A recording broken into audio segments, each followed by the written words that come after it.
virou. Ó, que beleza. Pois bem, beleza, mas morreu. O que essa moça foi fazer? Ela foi fazer, era uma modelo, chama-se Raquel, 28 anos agora, né?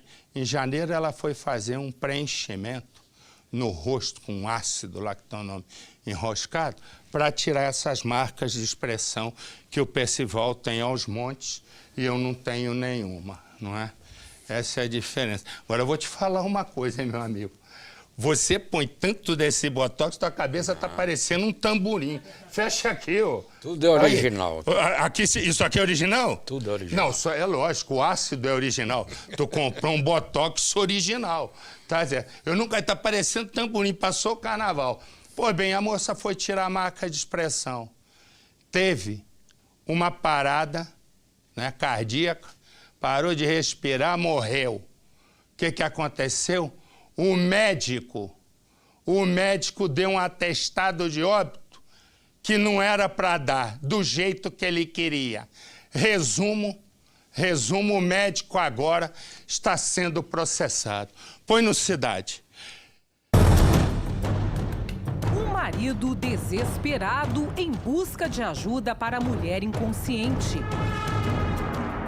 As câmeras de segurança registraram o momento em que Raquel chega ao pronto-socorro. Gilberto Azevedo, marido da modelo Raquel Santos, desce do carro e corre em busca de ajuda. Volta sozinho, se debruça pela janela para ver como a mulher está.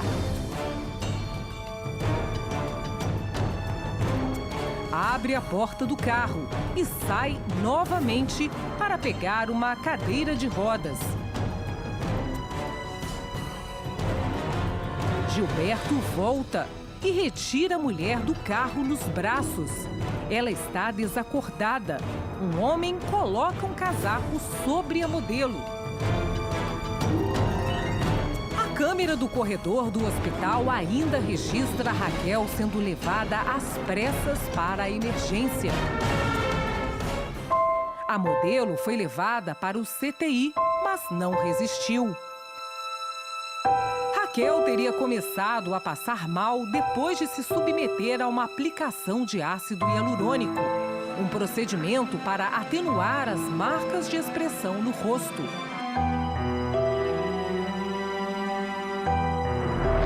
O procedimento pode ter provocado a morte da modelo. Ainda há muitas dúvidas a serem esclarecidas sobre o caso. Esta semana, a polícia ouviu médicos e enfermeiros que participaram dos procedimentos estéticos realizados por Raquel e também os profissionais que prestaram socorro. O doutor Laércio era o chefe da equipe médica naquela noite. Ele confirmou à polícia que a modelo já chegou em parada cardiorrespiratória. Tentamos fazer a ressuscitação cardiopulmonar, mas ela não respondeu e foi o que foi possível fazer no momento. Para tentar responder essa pergunta, a polícia passou a investigar a rotina da modelo.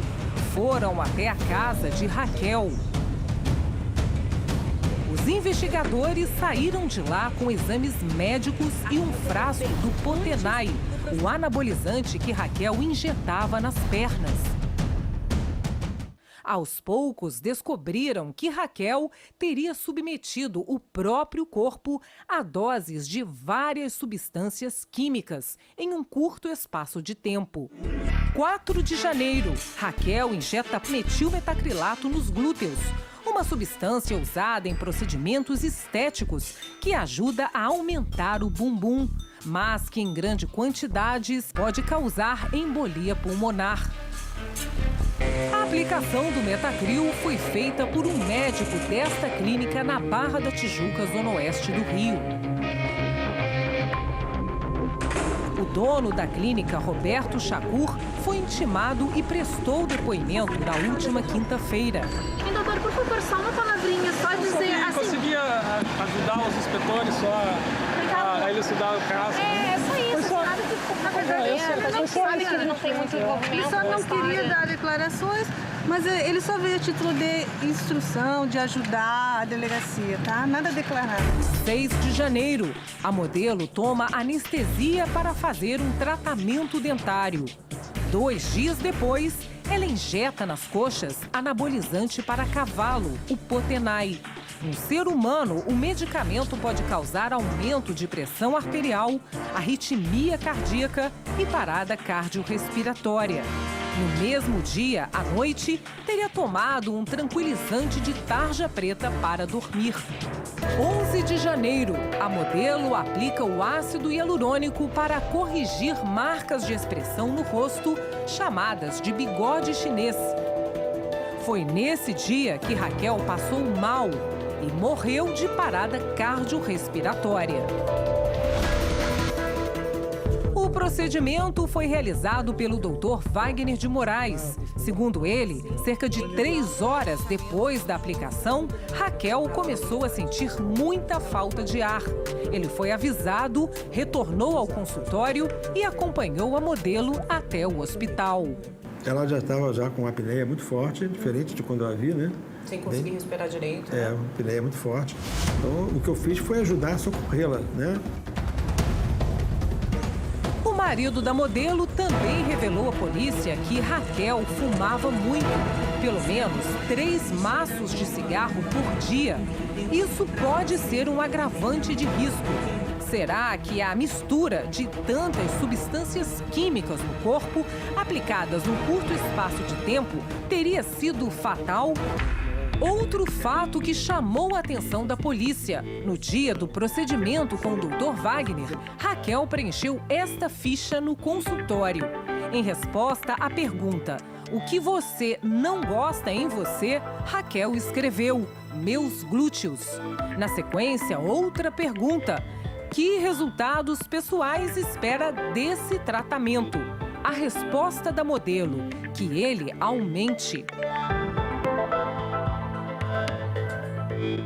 Raquel teria feito também um procedimento no bumbum no dia da morte, como a ficha dá a entender? Em entrevista ao Domingo Espetacular, o Dr. Wagner negou que tenha aplicado metacrilato nos glúteos da modelo.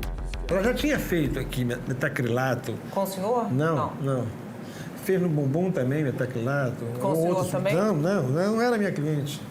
Foi a primeira vez. O médico Wagner de Moraes é casado com a modelo Ângela Bismarck, conhecida como a rainha das plásticas. Ângela passou por mais de 40 cirurgias estéticas, grande parte feita pelo próprio marido.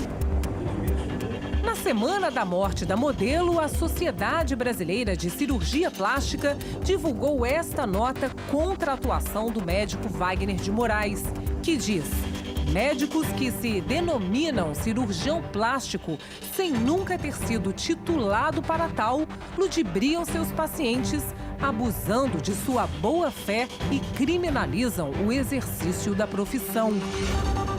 Esta semana, a advogada do Dr. Wagner apresentou documentos para rebater as críticas da Sociedade Brasileira de Cirurgia Plástica. A gente tem uma lei de 57 que regula a profissão de médico e que diz que ele pode atuar em qualquer área. E aí a gente tem o diploma do Dr. Wagner, que comprova que ele é médico, tá? E que tem aqui o carimbo do CRM que confirma que ele formou-se como médico aqui no Brasil. E fez especialização em cirurgia plástica. Fez especialização em cirurgia plástica tanto fora do país como também aqui no país. Inclusive cursos com a própria Sociedade Brasileira de Cirurgia Plástica. Um deles, por exemplo, é esse aqui. Anabolizante, metacril, remédios de tarja preta, cigarro. Só o laudo do Instituto Médico Legal poderá confirmar o que exatamente provocou a morte da modelo. Não há um prazo definido para a divulgação do resultado, já que os exames são muitos e complexos. Pois bem, no momento em que começa a se investigar a caso da modelo, por sinal, se você quiser participar, entre Marcelo Rezende, /oficial, você entra lá, e eu já inclusive botei o seguinte: saúde doente. Pessoas morrem por falta de atendimento. No Brasil só não falta dinheiro para corrupção. E tá lá e eu botei. Corrupção tem à vontade, só não tem porque é sério. Você entra, Marcelo Rezende, ponto oficial, e nessa mesma questão você pode também entrar no negócio da vaidade. Se você quiser participar, que tem lá um negócio engraçado, fecha bem aqui, ó, na outra câmera, ó. Percival me botou à venda porque eu tô encalhado. Corta pra mim. Como eu já disse que eu tô encalhado mesmo, a venda por R$ 1,99. Lá também tem, se quiser comprar. Mas, enfim, divide aqui. Porque tem o caso dessa senhora. O Brasil, não sei se você sabe, é o campeão mundial da cirurgia plástica. São quase 2 milhões de brasileiros passando pelo bisturi todos os anos. Inclusive, é o país que mais recebe gente de outros países para a cirurgia plástica. A gente fica cabeça com os Estados Unidos. E muitas vezes, ou muitas mesmo, as pessoas vão para lugares que não são, né, adequados, são casas improvisadas, o médico não tem, né, certificado, não estudou para fazer cirurgia plástica e por aí vai. A dona Maria ali, ela queria ficar mais ajeitada e ela decidiu diminuir a barriga. Ela achou que a barriga não está boa. 1 ano ficou na cama em estado vegetativo. 1 ano. E depois morreu. E o responsável pela morte dela é um homem tal de Dr. Hermes. Sabe quantos processos o Dr. Hermes responde por erro médico? 20. Exatamente, 20. A clínica dele é aqui, no ABC Paulista de Santo André. Uma outra paciente do tal do Dr. Hermes foi vítima também de erro ao operar os seios e a barriga. A clínica já foi fechada várias vezes pela vigilância sanitária. E o Dr. Hermes continua fazendo cirurgia. Não parece a você um monte de senador e deputado que a gente só escuta falar rouba, é processado e continua? Pois é exatamente isso. Põe no Cidade. Uma clínica de cirurgia plástica vista por todos os ângulos.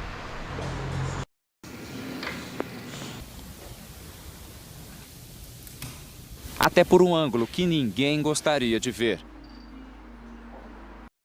A circulação de pessoas é grande.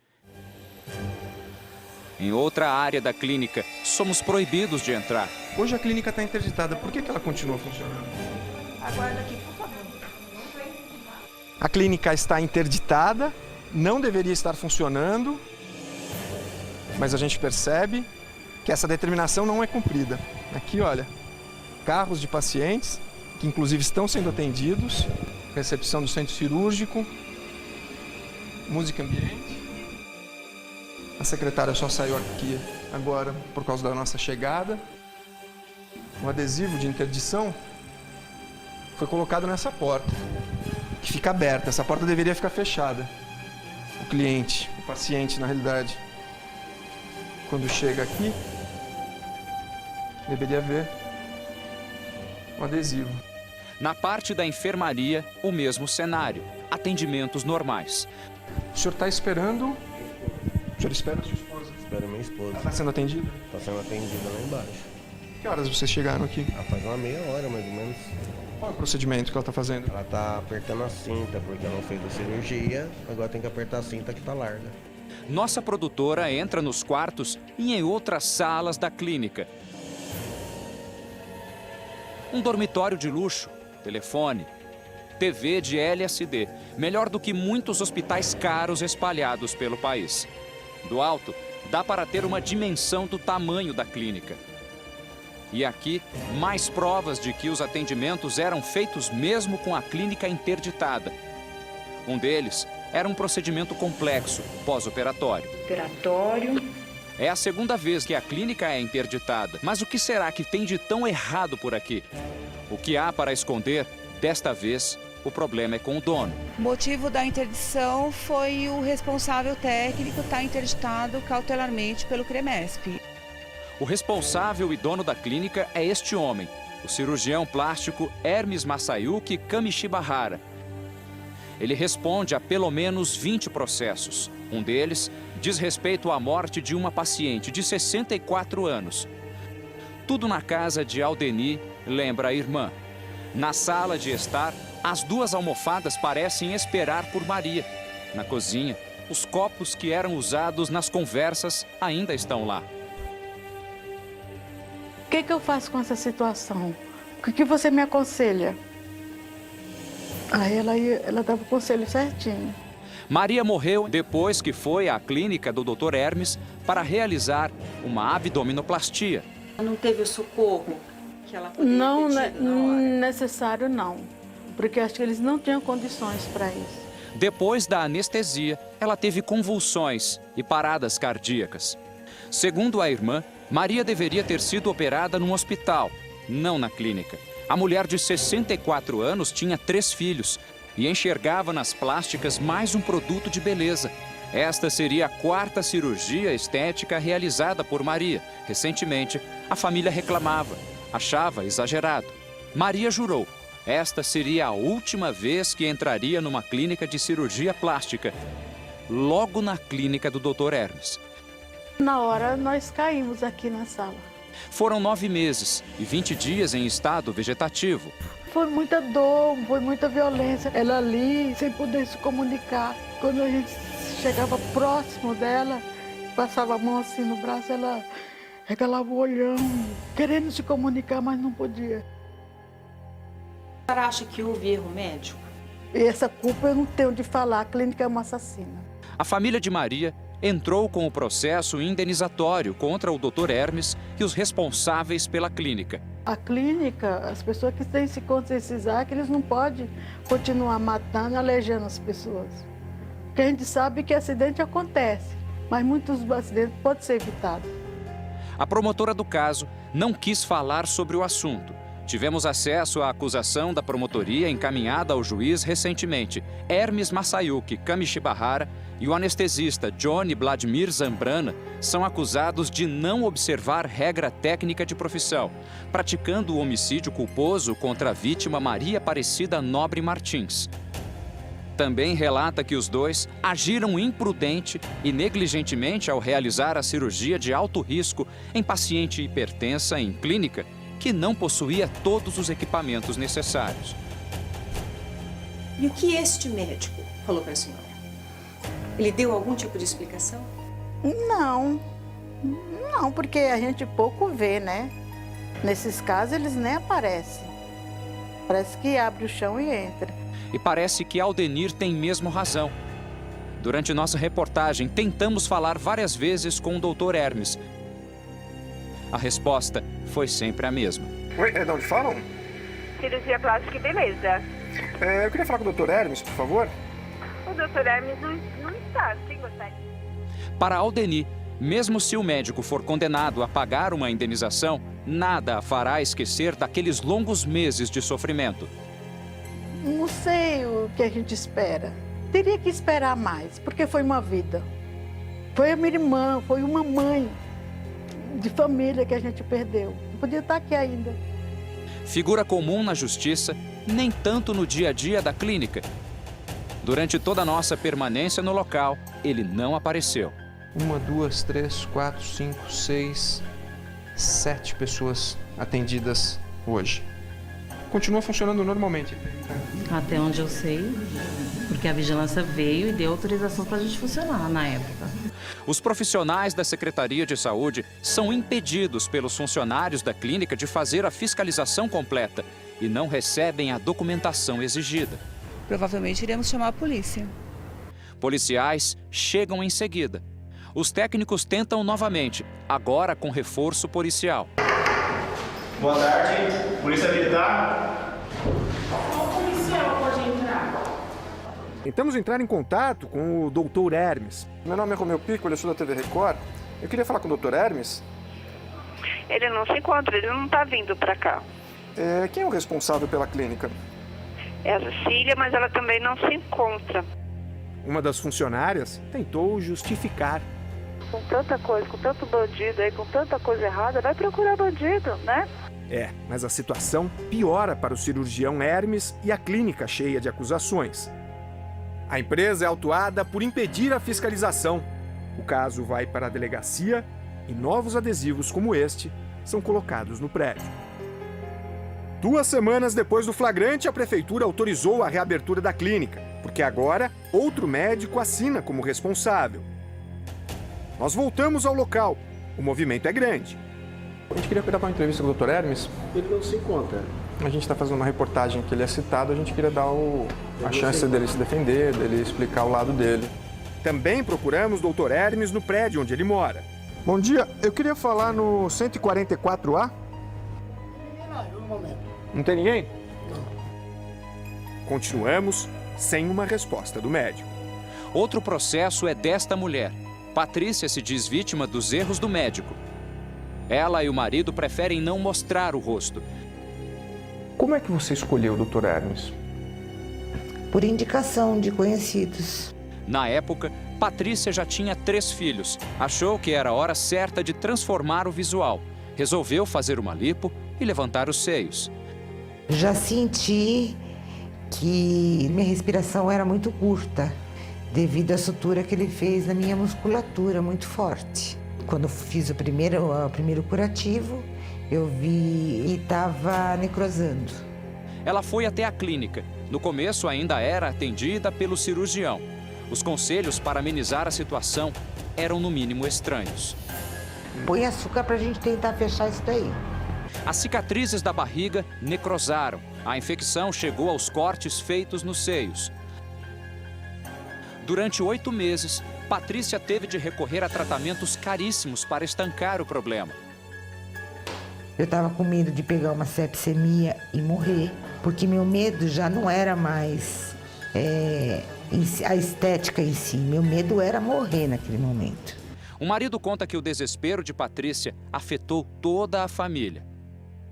Foram 8 meses de sofrimento, de choradeira das crianças, de preocupação. A operação foi em 2010, mas Patrícia só conseguiu voltar a trabalhar no início deste ano, resultado das sequelas psicológicas. Até hoje, ela toma medicamentos para a depressão, adquirida depois da cirurgia. No meio dessa situação delicada, Patrícia procurou mais uma vez Dr. Hermes. Depois que eu vim com as notas da clínica de hiperbárica, para ver se ele me ressarcia todo aquele gasto, aí sim ele me atendeu nesse dia. E disse que para eu conversar com o advogado dele. Que ele não iria pagar. Que ele não iria pagar.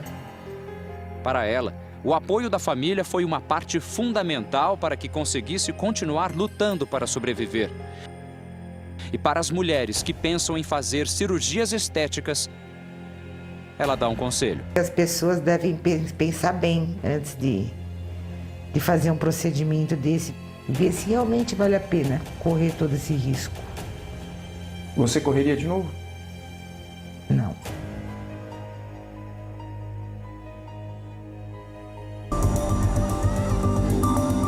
Cirurgia plástica já deixou de ser assunto só de mulher adulta. 1 em cada 10 operações é realizada em adolescentes. Luísa diminuiu o manequim para fortalecer a autoestima. Vivi aí a vida de mulher com 11, 12 anos. Júlia ressaltou as curvas e ganhou forças para lutar contra a tristeza pela perda do jovem namorado. Foi uma das piores fases da minha vida. Eu só ficava deitada, não fazia nada. Gustavo Mateus era irmão do cantor MC Gui. Tinha apenas 17 anos e morreu de repente, em consequência de arritmia cardíaca. Foi depois desse trauma que você decidiu mudar um pouco o seu corpo? Como é que foi isso? Porque eu tava muito depressiva, eu tava muito pra baixo. Eu tava muito triste comigo mesmo, porque eu olhava no espelho e falava, meu, que isso, eu emagreci muito, não comia. Aí eu me olhava no espelho e falava, meu, essa não sou eu. Aí eu começava a colocar roupa, falando, não tá legal, ainda tá faltando alguma coisa. Aí foi nisso que eu falei, mãe, me dá de aniversário pra mim colocar o peito e fazer na bunda. Nem queria muito, eu queria mais o peito mesmo. Aí a gente falou, tá bom, vamos ver. Ela, tipo, me enrolava. desde os 12 anos, ela me falava, vó, eu quero pôr silicone, eu quero ficar com uma mama bonita, eu quero ter o colo bonito e tal.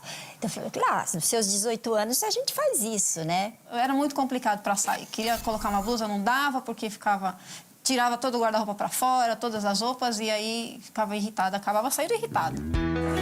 Já o pai tentou adiar a cirurgia, que saiu por R$17 mil. Tentei, né, enrolar até os 18 e tal, pra ver se... Não faz agora não, viu? Espera mais um pouquinho, tá? Eu achei que tava conseguindo enrolar, né? Mas não deu certo. Bom, agora esta é a nova Júlia. Nova Júlia. É? Você fez cirurgia em que partes do corpo? Eu coloquei peito e tirei a gordurinha daqui da cintura e coloquei. 10% de todas as cirurgias plásticas no Brasil são feitas em adolescentes. São cerca de 40 mil todos os anos. A família toda aprovou o resultado. Mas qual será que foi o efeito da cirurgia plástica na carreira da Júlia como modelo? Depois que ela fez a cirurgia, além dessa autoconfiança dela nas fotos, melhorou muito a autoestima, né? Então isso deu muita mudança mesmo. Enquanto Júlia sempre quis aumentar o seio, Luísa quis diminuir o tamanho. Ela é ainda mais nova, tem somente 14 anos. Com 12 anos, ainda uma criança, Luísa usava sutiã número 48. Você percebia que na educação física as meninas ficavam olhando, porque quando você corre, balança, né? Eu percebia que as pessoas olhavam assim de vez em quando. Algumas professoras, igual a professora de educação física mesmo, olhava assim com pena. E eu detestava isso. Era muito grande. 48 que você usava? Uhum. E antes dos 14 até. Luísa faz parte de uma estatística crescente. No Brasil, em 4 anos, este tipo de cirurgia em adolescentes mais que dobrou. São, na maioria, mulheres, entre 14 e 18 anos. O número total de procedimentos em adolescentes saltou de 37.740 procedimentos para 91 mil, segundo dados da Sociedade Brasileira de Cirurgia Plástica. No caso de Luísa, a motivação não foi só estética, mas também saúde. A consequência de seios grandes numa estrutura pequena, ainda em formação, são dores nos ombros, na coluna e marcas profundas do sutiã na pele. Neste caso, a cirurgia de redução de mama, quando tem a indicação médica, pode ser feita pelo Sistema Único de Saúde. Como Luísa é menor de idade, a realização do sonho não estava só nas mãos dela. O pai não queria autorizar a operação. A avó teve de entrar em ação. Aí ela conseguiu convencer o filho, pediu pro filho, e o filho falou, não, tá bom, é contra a minha vontade, mas se é para vocês ficarem felizes... Uma cirurgia reparadora que já fez a felicidade das outras mulheres da família. 17 anos atrás, a mãe e a irmã fizeram a mesma operação. Muita coisa a gente pôde passar para ela porque justamente eu passei, minha mãe passou. Experiências que eram para ser divertidas, como ir à praia, antes eram traumáticas. Eu usava um maiô de natação e eu sempre, mesmo assim, eu nunca deixei de curtir, mas eu curtia já com aquele receio. Ai, será que alguém vai reparar? E agora, como que você vai fazer para ir pra praia? Vou comprar um biquíni lindo, né? A correria de uma mulher.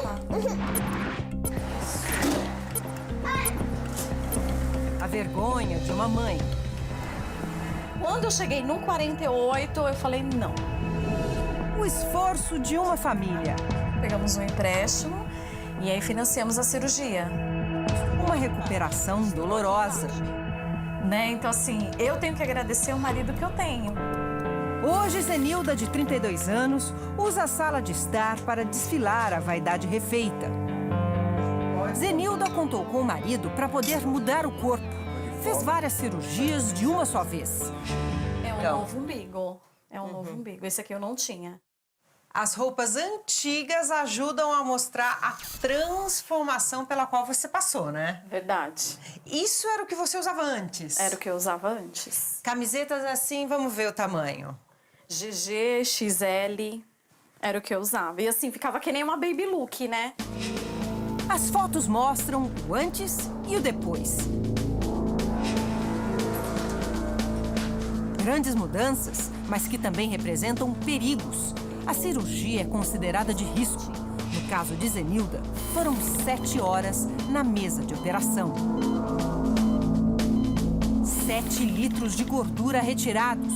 De pele, foram 2,5 kg. Para conseguir pagar as cirurgias, que custaram R$14 mil, a família Simples fez grandes sacrifícios. Pegamos um empréstimo e aí financiamos a cirurgia. Se antes dava para comer 2 vezes na semana, pedir uma pizza ou comer fora, hoje já não dá, 1 vez por mês e olhe lá, então tivemos que se reajustar.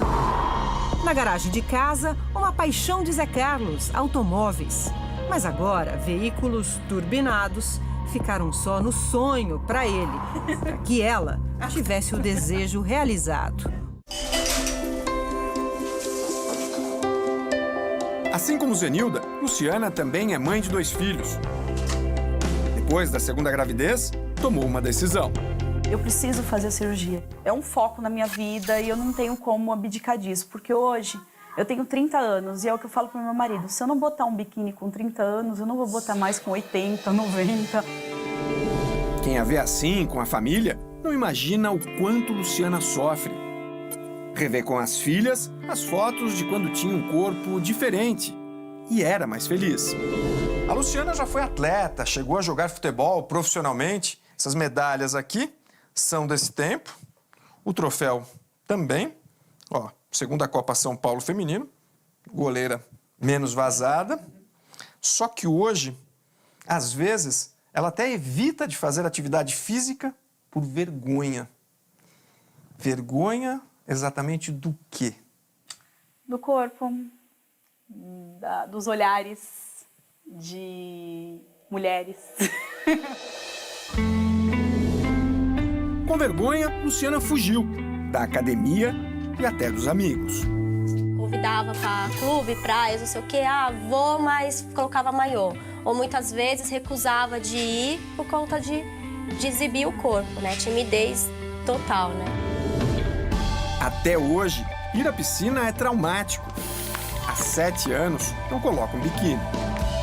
Ela leva você na piscina? Sim. E ela entra na água aqui?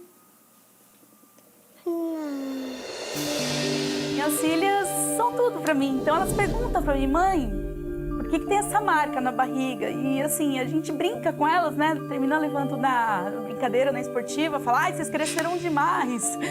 Mas eu já, tadinhas, jamais foi culpa delas, mas isso é um trauma. Para tentar amenizar a situação, fez 1 ano de terapia. Luciana quer fazer 2 intervenções cirúrgicas: lipoaspiração e abdominoplastia. O alto custo e a atenção dedicada às filhas pequenas a impediam de recorrer ao bisturi. Tenho 30 hoje, me sentindo com um corpo de 80.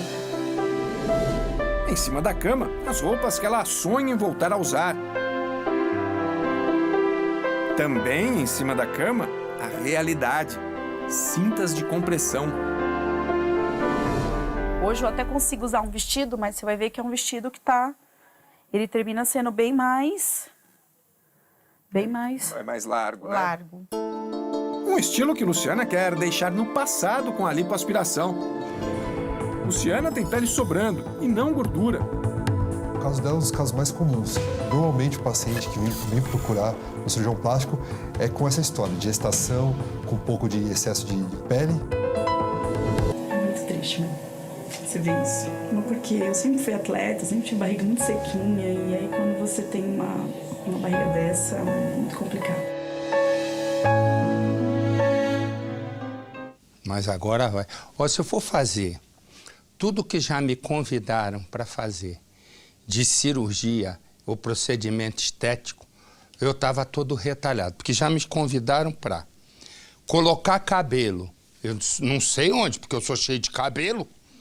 Depois me disseram o seguinte, o dono da clínica Santé disse para mim, o Léo, oi, Marcelo, a gente conversando fiel, tô olhando para você, você não quer ir lá semana que vem, no fim de semana, para tirar essas bolsas? Eu disse, que bolsa? Eu não tô com nada na mão. Na bolsa do olho. Eu disse, que bolsa no olho? Eu carrego bolsa na mão. Ele disse, não, aqui você tem que tirar, tá com gordura. Eu digo, Aí eu disse, Aí depois, aí o outro disse para mim assim, Marcelo, todas vão com essa vozinha assim, você tem umas marcas de expressão e você podia tirar. Eu digo, E aí, pimba. Aí o outro vez assim, Marcelo, por que você não faz uma lipoaspiração? Aí eu estava meio irritado, disse, por que você não vai? Aí eu mudei de assunto, né? Porque aí o cara queria fazer lipoaspiração. Se o cara soubesse quanto eu gastei para ter essa barriguinha, ele não tem ideia. A fortuna que eu já gastei para ficar um pouquinho roliço. Aí eu digo para eles, eu digo, meu camarada, deixa eu te falar uma coisa. Eu sou tão feliz do jeito que eu sou, e uma coisa me desanimou, foi quando eu vi Percival. Quando eu vi Percival, botou aí o paletó, tá o ridículo. Quando eu vi Percival, que fez lipoaspiração, Percival fez 3 procedimentos seguidos.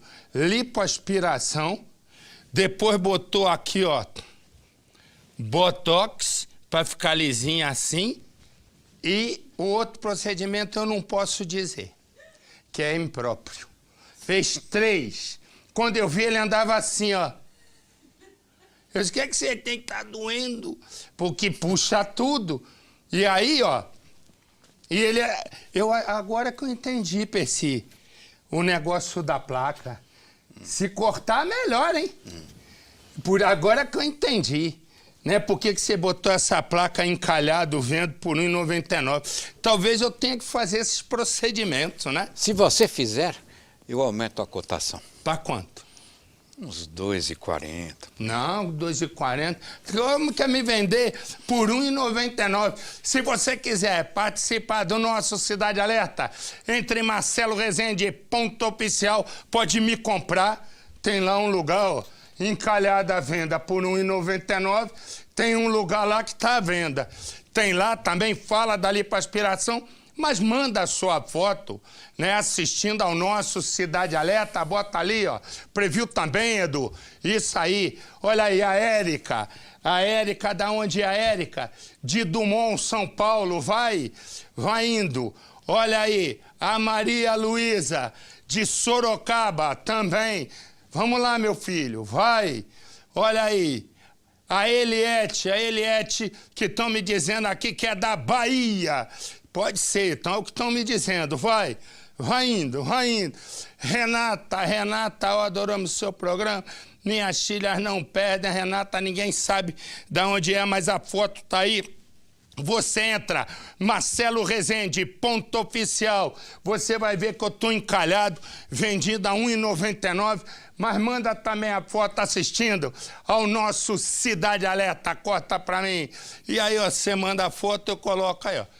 Botamos a Renata com a filhinha, o filhinho, todos eles assistindo, são 2 meninos, todos eles assistindo ao nosso, com as 2 filhas assistindo ao nosso Cidade Alerta, você vai vendo.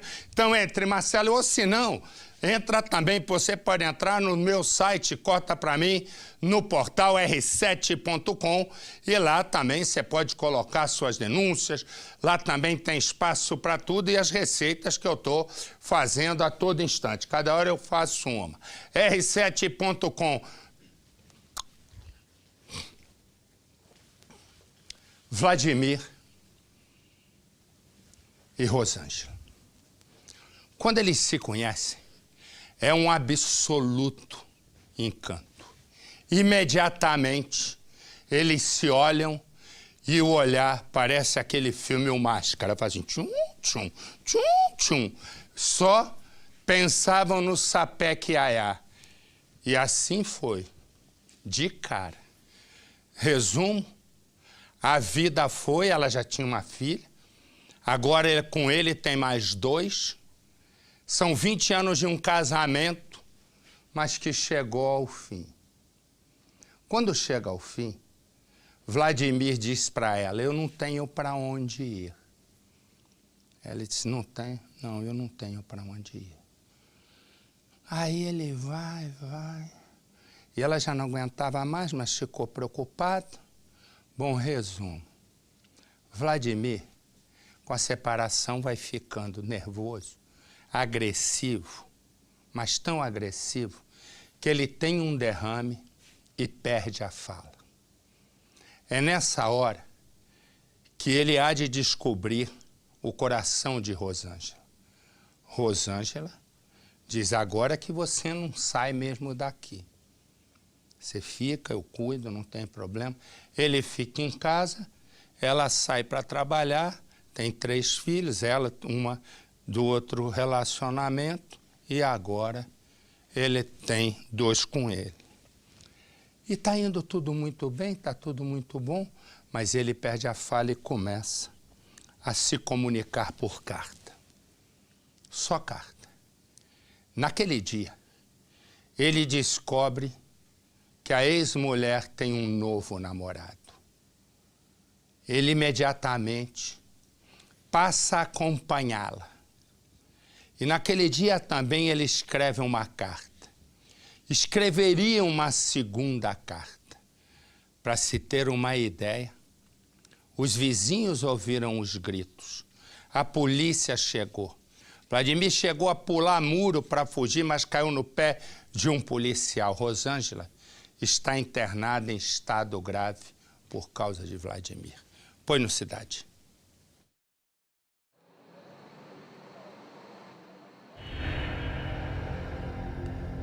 Na porta de casa, esta mulher quase morreu. Quando a cobradora de ônibus foi atacada, os gritos acordaram vizinhos que correram para tentar ajudar. O marido da senhora ouviu os gritos, né? O que ele contou para a senhora que aconteceu? Contou que viu o grito para chamar a polícia e chamar o médico. Só isso, ele ouviu, não viu. Mas o que ele achou que fosse? Achou que fosse estupro, correu lá com um pedaço de madeira. Rosângela implorou por socorro, mesmo caída nas escadas. Falava para. Aí depois começou a pedir socorro, chamar a polícia. Aí fora que eu acho que algum dos moradores chamou a polícia, que rapidamente a polícia chegou e conseguiu prender o rapaz. Vladimir não discutia com a ex-mulher, não usava as mãos para agredi-la. Vladimir usava isto. Um facão que é utilizado no corte de cana. Ele foi traiçoeiro, pegou a ex-mulher por trás. O ex-marido, que morava na mesma casa, saiu do próprio quarto de madrugada e armado. A intenção está clara para a polícia. Passou por fora para não despertar suspeitas e ficou em silêncio até o instante em que tentou matar a vítima. Rosângela estava pronta, tinha se vestido para seguir para o trabalho. Passou pela porta, depois a trancou. E sem imaginar que seria surpreendida do lado de fora, aqui no quintal. Vladimir estava escondido neste ponto da casa, no meio do escuro. Agarrou a própria mulher pelos cabelos e utilizou um facão para atacá-la. Rosângela não conseguiu se defender. Ainda tentou escapar e subir por essas escadas, mas não conseguiu. O próprio marido a agarrou mais uma vez e voltou a atacá-la com a mesma arma. Eu tava caída na escadaria e minha irmã foi socorrer ela, não sabia se eu socorria ela, se eu acionava a polícia. Quando eu vi que a minha irmã tava cuidando dela, eu já fui descendo correndo, chamando a polícia. A jovem que não quer aparecer é a enteada de Vladimir. Foi ela quem correu até esta base da polícia. No quintal ao lado, Dona Joana se desesperava. Eu fiquei aqui, na porta, escutando. Ele estava no quarto e veio aqui? Vim. Escutei os gritos, pedindo socorro. Vladimir percebeu a movimentação. Viu que a enteada tinha corrido atrás de ajuda, que os vizinhos estavam aflitos, mas mobilizados. Deixou a ex-mulher caída.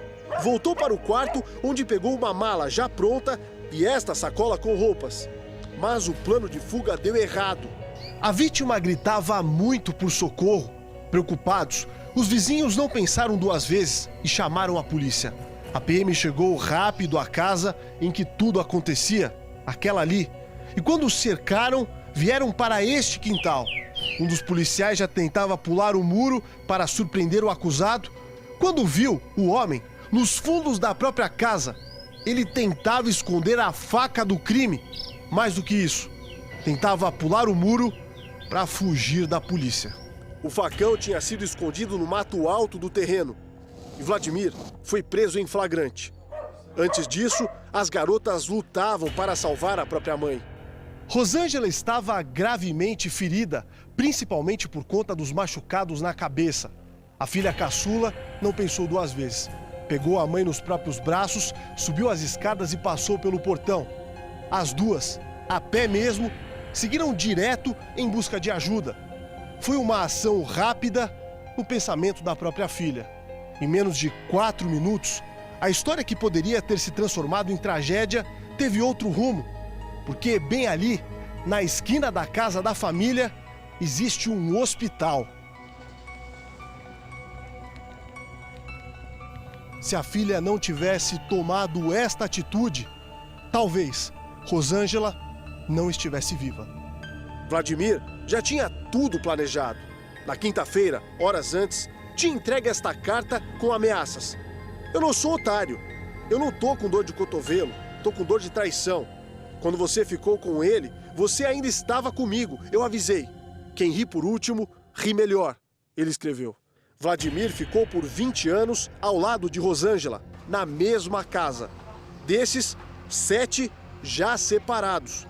A decisão de morar juntos debaixo do mesmo teto complicou tudo. Foi uma escolha de ambos por conta das meninas. Rosângela se apaixonou por outro homem e Vladimir não admitia. A polícia confirma que Vladimir tem histórico de violência e que está sendo processado na mesma cidade por conta de agressões de um passado bem turbulento. O delegado que comanda as investigações afirma que, de fato, ele agrediu a própria enteada dentro de casa em setembro do ano passado, quando usou um cabo de uma enxada para atacar a garota numa crise de ciúmes. A jovem veio até esta mesma delegacia registrar a ocorrência e a justiça concedeu medida protetiva em benefício de mãe e filhas. Benefício que foi desobedecido no final do ano, quando Rosângela teve pena do ex-marido e deixou que ele voltasse a morar na mesma casa. O que ela não imaginava é que Vladimir voltaria a atacar a família. E dessa vez, ela mesma. Rosângela não sabia que seria a vítima de Vladimir 3 meses depois. Ele me atacou com paulada. Pau de machado. Por que ele fez isso? Porque ele achava que eu sabia de tudo e eu acobertava, entendeu? Como eu sou muito apegada à minha mãe, sem senha de cartões dela, tudo, ele achava que eu sabia de tudo. Ele perdeu a fala depois de agredir a garota. O derrame complicou ainda mais a relação com a família. Ele foi expulso de casa e teve a chance de voltar depois de se ajoelhar no portão. Vladimir acompanhou a rotina com paciência e só esperou a hora certa para agir. Na noite anterior ao crime, Vladimir foi atrás da ex-mulher. Veio até o ponto e deu sinal para o ônibus em que ela trabalha. Não pensou duas vezes. Subiu no coletivo com o celular em mãos. Tinha um único objetivo: descobrir quem era o namorado da ex-mulher. A polícia não sabe ainda como ele conseguiu o telefone. Ligou daqui de dentro e um rapaz que estava na frente, bem ao lado da cobradora, atendeu. Vladimir teve certeza que aquele era o homem. Para a polícia, está muito claro. Chegava ao fim o plano de matá-la. Na mesma noite, Rosângela recebeu a carta. O Valdecir me mandou uma mensagem me chamando de biscate. Se ele acha que vou ficar sem fazer nada, tá muito enganado. Foi muita humilhação que ele falou. Rosângela não acreditava nas ameaças. Agora, está internada em estado grave. Vladimir já foi mandado para um centro de detenção provisória e o celular da vítima está apreendido, porque, segundo a polícia, contém mensagens que vão servir de provas na mesma investigação. Aí eu pensei, datas comemorativas, tudo bem, fica, vai embora. Nisso ele foi ficando. Tava até esses dias, né? Quase matou sua mãe. Sim.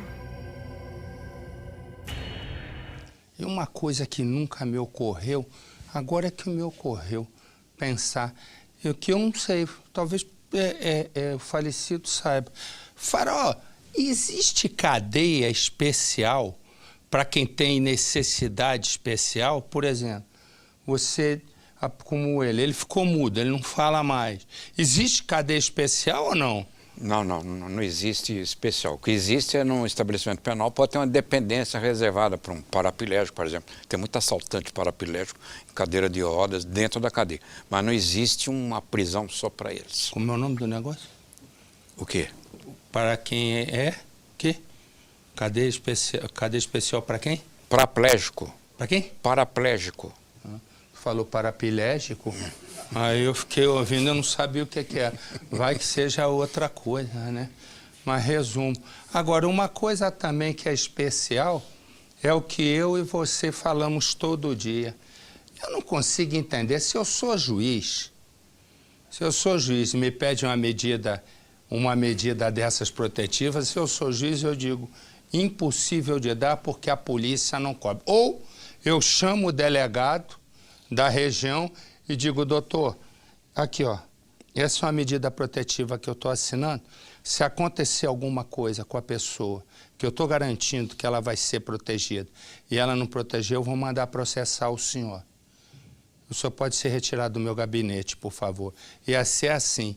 Porque não adianta dar a medida, a pessoa acredita para morrer. É exatamente isso. Aqui, eu vou direto com a Capitão Nascimento. Eu dei um rodopio aqui, não me pergunte por quê, quase que eu caí. Eu ia para um lado e fui para o outro. Eu vou com a nossa Capitão Nascimento, que tem mais informações sobre o caso. Boa noite, capitão. Boa noite, Marcelo. A Rosângela, ela continua internada em estado grave. O quadro dela ainda não teve uma melhora. E olha só, ela corre o risco de perder a visão de um dos olhos. Quanto ao Vladimir, ele já está numa cadeia. A família dela contou à polícia que ele sempre foi um homem agressivo. Só que ela acreditou que mesmo morando debaixo do mesmo teto, ele aceitaria o fim da separação. Nos últimos tempos, ela está trabalhando, na verdade, de dia como merendeira em uma escola e de tarde para noite como cobradora de ônibus. Isso porque ela cria sozinha as 3 filhas, Marcelo. Legal, obrigado, capitão, muito obrigado. Você imagina, a moça ainda vai perder um olho, né? O risco de perder um olho. Cadê a Capitão Nascimento? Cadê? Cortou o cabelo? Cortei. É, eu vi. Gostou? Achei horroroso. Por quê? Ué, tá me perguntando? Eu não sou de mentir. Tá me perguntando. Perguntou? Eu tô te dando a resposta. É porque eu queria parecer um pouquinho mais velha. É mesmo? Aham. Por que tu quer parecer mais? Todo mundo quer... Eu tô dizendo que eu me cerco só de maluco. Marcelo, é que eu sou tão novinha. O pessoal fala, nossa, Capitão Nascimento é tão novinha, tem nome de capitão. Falei, peraí, vou dar um jeito. Aí cortei o cabelo e falei, agora eu tô com cara de mais velha. Agora quero ver me chamar de novinha. Quantos anos você tá? Eu tô com 25. Minha filha, com 25 anos, eu já tinha filho, estava no 3º casamento e já tinha construído com a mão 2 casas. Tu de novinha não tem nada. 25, você tá achando que você é novinha? É.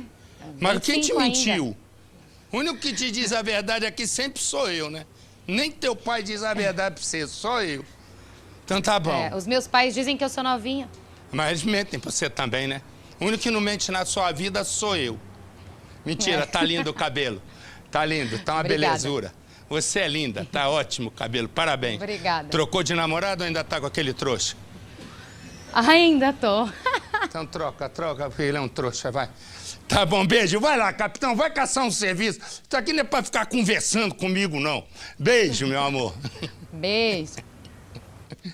Gracinha. Essa daí, quando ela veio pra cá, da outra vez, ela tinha 18. Tinha acabado de completar. E ela que ficava aqui comigo. E ela é esperta, viva. Aí eu dava bronca nela. O pai dela é major, né? Major Polícia Militar. era major da Polícia Militar e tal. Aí um dia ele veio aqui e tal, ela me apresentou e disse, ô, meu amigo, deixa eu dizer uma coisa pra você. Quer um conselho bem dado? Tira a tua filha de perto de mim, porque eu vou dar tanto bronca nele que você vai ficar irritado comigo. Aí eles pode dar à vontade, e eu dei. E ela aguentou a onda. E aí um dia ela recebeu uma proposta para ir para o SBT. Aí a Capitão Nascimento foi para o SBT, porque aqui não tinha lugar, tinha acabado o estágio dela. Eu disse, fica lá, que quando tiver vaga eu vou te buscar. Aí na primeira vaga que teve, eu fui lá e a busquei para voltar a trabalhar com a gente. Agora ela está meio travada, mas eu já vou começar a botar ela na linha de novo, né? Porque ela tá Chelsea o dia inteiro. E tome de tirar foto, aí tá esquecendo o trabalho. Aí já cortou o cabelo e tal, e já vai entrar na linha de novo. Tá se metendo por quê? Ó, se você quiser participar do nosso Cidade Alerta, entra lá, Marcelo Rezende, Ah, eu quero mostrar um carro de um amigo meu, que ele quase morreu. Quer ver? Parado, travado. Põe... Ó, ele quase morreu, o bichinho. Quem tava comigo no primeiro minuto, fica quieto, por favor. Ó, ele quase morreu. Quer ver? Põe no ar, põe no ar. Põe, meu filho. Aí. Ó, abre o áudio. Ó, acelere. Olha a lambança. Vai vendo. Ó. Ai, párate, eu te vou ajudar, párate. Quase que ele quer. Ele deu um trabalho pra ele fazer isso. Ó. Você acha que não deu? Ó que sem vergonha. Que acredita que eu caí? Párate, eu te vou ajudar, párate. Ele me mandou, eu caí, ó. Acorda aí. Ele me mandou, eu caí. Se quiser, manda foto da você assistindo nosso Cidade Alerta entre Marcelo Rezende, .oficial. Põe uma ali. Ó, você pode entrar, ó. Faz igual a Clarice, olha aí. Clarice, todos os dias com a minha esposa, esse não é a Clarice, esse é o marido da Clarice, é o Clarimundo. Você vai ter que mandar nome para ali na frente. Vai mostrando, vai mostrando. Ah, dona Gemira. Dona Gemira tá com um gatinho? É um gatinho? O que é? Um bichinho? Não consigo enxergar. Vai vendo, a dona Gemira. Então, ó, entra no Cidade Alerta, Marcelo Rezende. Corta pra mim, meu filho. Marcelo Rezende, .oficial. Você participa do programa. Pode, se quiser me comprar, Percival me colocou à venda. Eu tô encalhado mesmo, ninguém me quer, por R$ 1,99. Tá lá, tá à venda, tá tudo à venda aqui. Se o dólar cair, eu subo um pouquinho. Tá bom. É tudo ao contrário, ele. É maluco. Vamos lá. Pensa em Daniele e pensa em Luiz. Eles são daquele casal, igual a música do Roberto Carlos, um grudado no outro. Ela é tranquila, sorridente, e ele é um mimo, carinhoso. E ele, né, os amigos, a família da esposa, todos nós, o Luiz é o cara. Aí está. E aí o que acontece? Ela, inclusive, largou o trabalho para cuidar agora da filhinha pequena do casal. E ela tem 2 filhos, né, de um outro relacionamento. O que ninguém sabe é que entre 4 paredes, o casamento está acabando. Está acabando exatamente por causa de Luiz. O ciúme dele é incontrolável. Ela não conta para ninguém, mas ele já sabe que ela quer a separação. Naquele dia, a Daniela está com os pais e com os filhos brincando. Luiz aparece do nada, exatamente do nada. Ele sai e quando ele aparece, ele tem uma faca na mão. Nesse momento, ele está foragido. Põe no Cidade. Uma jovem alegre. O sorriso, a gargalhada dela, porque ela não ria, ela dava gargalhada. Daniela era meiga, tranquila, excelente mãe, dona de casa, excelente sobrinha, excelente filha. Daniele era tudo. Daniele Oliveira Souza tinha 24 anos e uma vida inteira pela frente.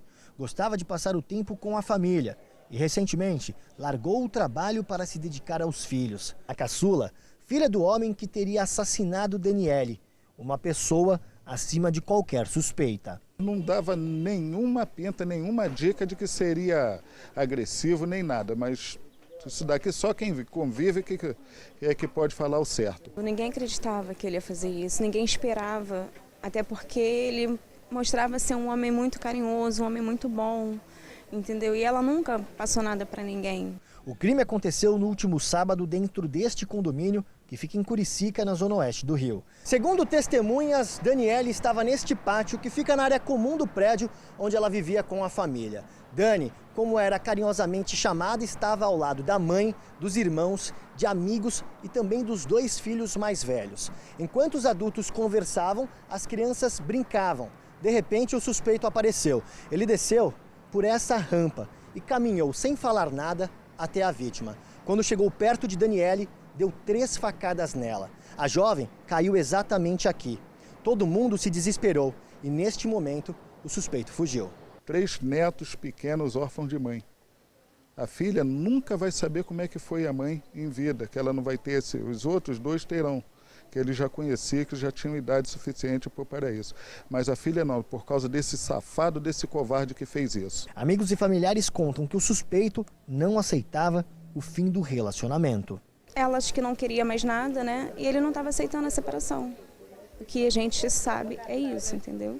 Desesperados, os parentes de Daniele passaram a espalhar cartazes com a foto do suspeito por todos os cantos. A gente está nesse empenho, né, de querer encontrar esse assassino, para ele pagar pelo que ele fez. O caso está sendo investigado pela Divisão de Homicídios da capital. Enquanto o criminoso não é encontrado, os familiares tentam buscar tranquilidade para pelo menos se despedir da vítima. Mais uma menina, mais uma mulher, mais um relato de violência, mais uma família totalmente destruída.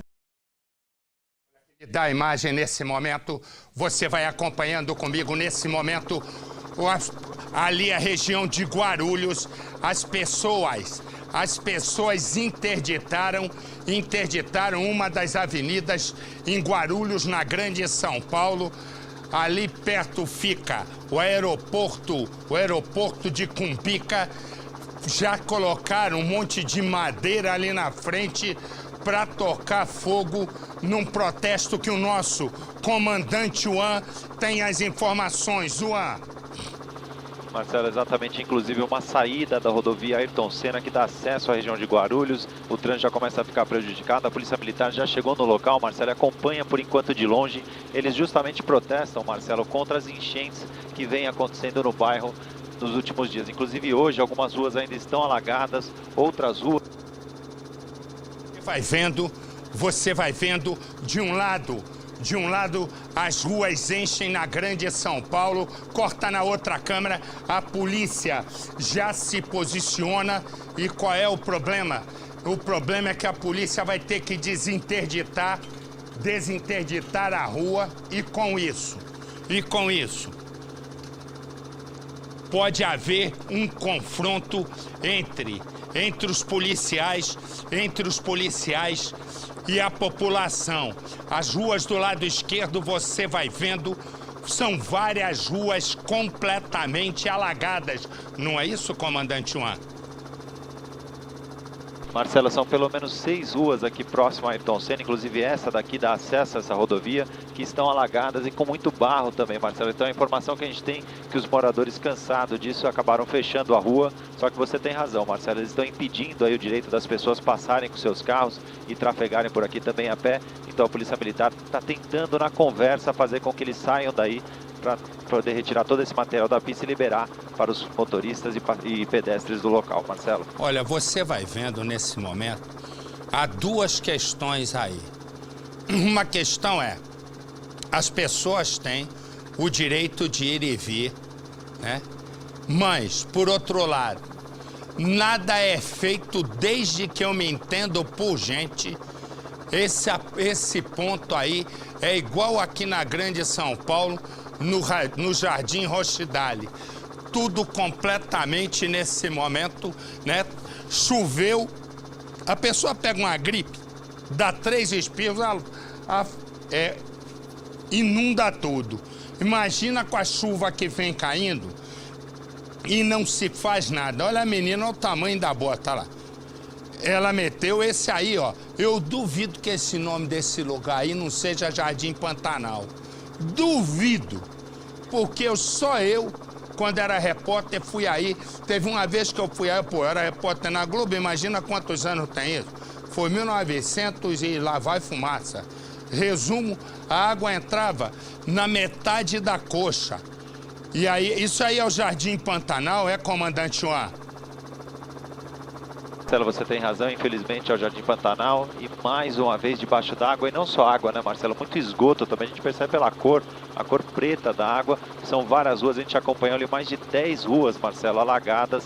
Os moradores não têm o que fazer. Lembrando que tudo bem que eles estão no local de várzea, né, que é onde o rio deveria simplesmente passar a água, mas infelizmente foram construídas escolas, prédios, muitas coisas foram construídas lá no local, acabou se transformando num bairro que sofre com isso ano após ano. Marcelo. Você vai me dar o nome do prefeito de Guarulhos. Me dá o nome do prefeito de Guarulhos. E olha aqui, como é que é o nome? Olha aí, prefeito Sebastião Almeida. Vamos lá, prefeito. Vamos levantar da cadeira e ir até o Jardim Pantanal, para mediar a questão. Não é só meter a polícia em cima do povo, prefeito. Vamos lá, mostra que o senhor quer ter uma carreira grande na política e, portanto, seja um homem público. Levanta. E aí, ó.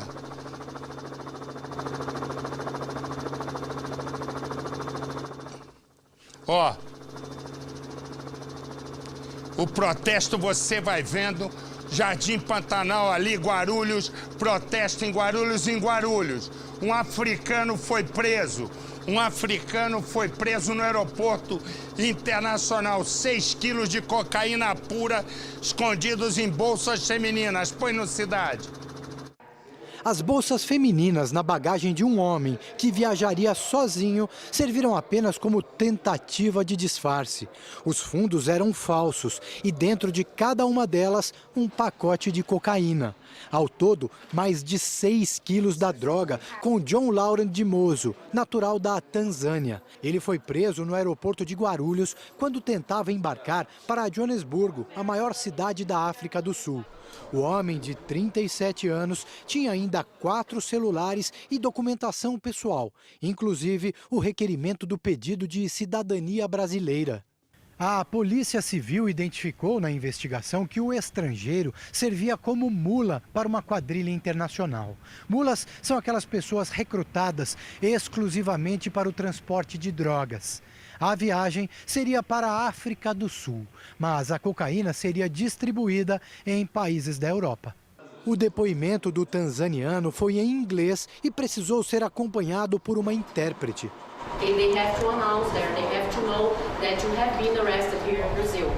O homem informou aos policiais que veio ao Brasil para o carnaval e não soube explicar como as 12 bolsas foram parar dentro da bagagem dele. De acordo com os investigadores, foi a 3ª vez que ele entrou no país em menos de 2 anos. Você vai vendo se aquele foi preso. A polícia se organiza na tentativa. Se não der certo na conversa, vão tirar a força. A barricada, corta na outra câmera. A barricada, corta na outra câmera. A barricada que o pessoal fez num protesto pelas enchentes em Guarulhos. E um sujeito dorme escondido numa loja para de noite roubar tudo. Quando amanheceu o dia, ele aí estava lá, dormindo. Põe no Cidade. Este adolescente de 14 anos passou a noite escondido dentro do sofá de uma loja de departamento. Durante a madrugada, saiu do esconderijo e furtou 34 celulares, dos mais caros e sofisticados. Quais produtos você escolheu? Só o celular. Por quê? Porque é o que dá mais dinheiro. E é mais fácil de carregar também. Uhum. Mas quando se preparava para ir embora, foi visto por seguranças, que acionaram a polícia militar. O adolescente foi detido com todo o material furtado e entregou os comparsas. Os suspeitos ficaram hospedados naquele hotel, que fica na Rua Caetés, no centro de Belo Horizonte. Eles chegaram no sábado e iriam embora no domingo à tarde. Segundo a polícia, vieram apenas para roubar a loja. Eles seriam integrantes de uma quadrilha que já atuou da mesma forma em Brasília, Goiás, Bahia, Pernambuco e agora Minas Gerais. A escolha dos locais era feita de forma aleatória. A contagem era 150, 200, não deu, foi 34, ainda rodando por causa de mixaria, porque isso é mixaria. Segundo a PM, antes do crime, os ladrões foram até a loja 2 vezes estudar o local. Eles avaliam a presença de câmeras, sensores e os mecanismos de segurança aí que vêm a dificultar a ação. A quadrilha usava sempre a mesma estratégia. Ficava no máximo 2 dias na cidade e depois ia embora levando os produtos furtados.